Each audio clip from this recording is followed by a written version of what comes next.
The letter Zayin is constructed from the previous letter of Vav with a crown on its head. This is the expression Eshet Chayil Ateret Bala. A crown of a husband is a woman of valor. In relationship to the Vav, Vav is considered a male energy, and the Zayin a feminine energy.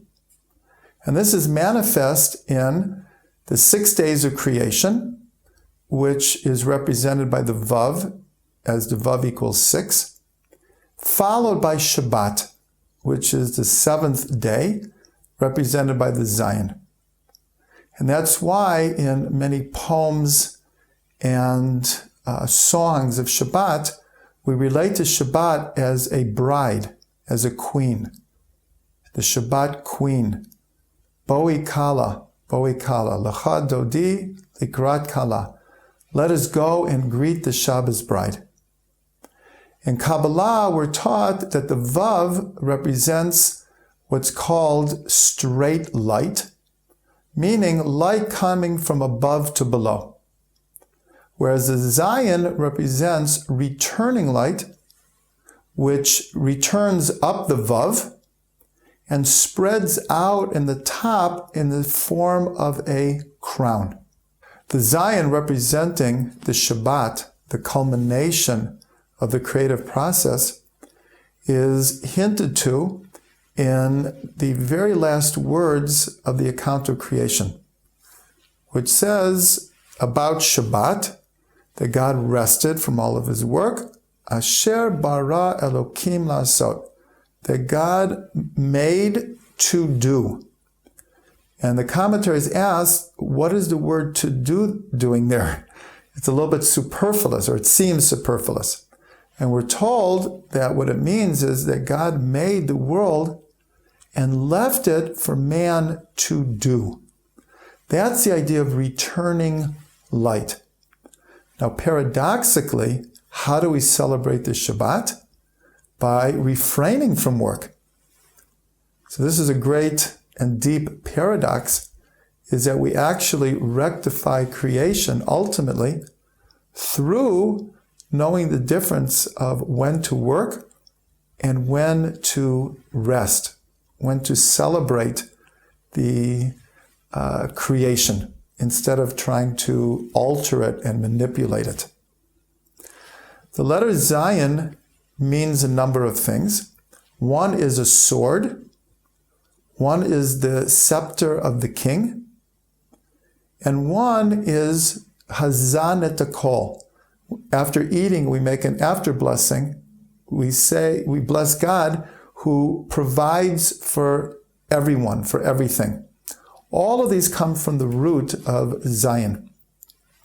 On the level of worlds, the sword represents what we call the survival or the fittest. That the world seems to be constructed in a way of constant battle and effort that we have to make in this world in order to succeed. But that same sword, from a more divine perspective, is a royal scepter. That through the process of struggle and clarification and overcoming obstacles, God's scepter, his divine providence, is ruling and moving the world forward. On the most divine level, God is providing for everyone. As we say in the Psalms, Poteach et yadecha umasbia l'chol chayratzon. Open up your hand, God, and provide for all of life, which God does. So these are all meanings of the Zayin on different levels. There's an expression in the Talmud, Kol Shvi'in Chavivin. All sevens are precious. We know that the number 7 appears so many times in Jewish tradition because it follows its first archetypal appearance as Shabbat. the code of the cycle of 6 days of work followed by a seventh, a day of the soul, a divine day, is encoded in all cycles of creation. And that's why we have 7 days to the week.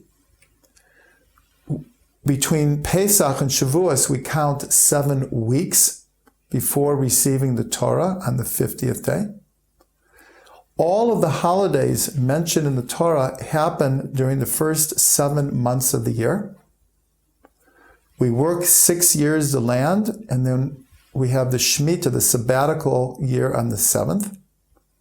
And then we count 7 times 7 years, culminating in the 50th Jubilee year. Then we have the 6,000 years of history, crowned by the 7th millennium, which is the era of the Mashiach. So we see in the pattern of cycles how 7 repeats itself over and over again.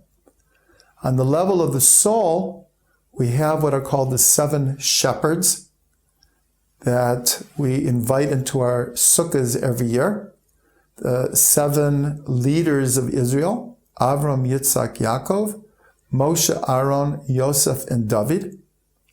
Pesach is 7 days. Sukkot is 7 days. The menorah, the candelabra in the temple, which represented the mission of the Jewish people to receive God's light in the world and then to spread it to the whole world, had 7 branches. The Kala, the bride at a wedding, goes around her groom 7 times, walks around him 7 times.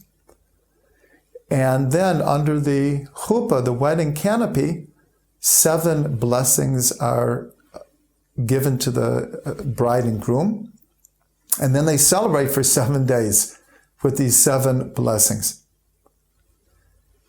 On an even higher level, we see that the 10 sfirot, the 10 divine emanations, which, along with the Hebrew letters, are the archetypal model through which God creates, are usually divided into the 3 higher sfirot and the 7 lower sfirot. And these 7 lower sfirot appear on every level of creation. A wonderful meditation and visualization is to see oneself as surrounded by these different cycles, to understand how the cycle of weeks and months and years surround us and create our context in the world, and how our work in this world is to return the light that's coming down from above in order to fix and rectify all of creation.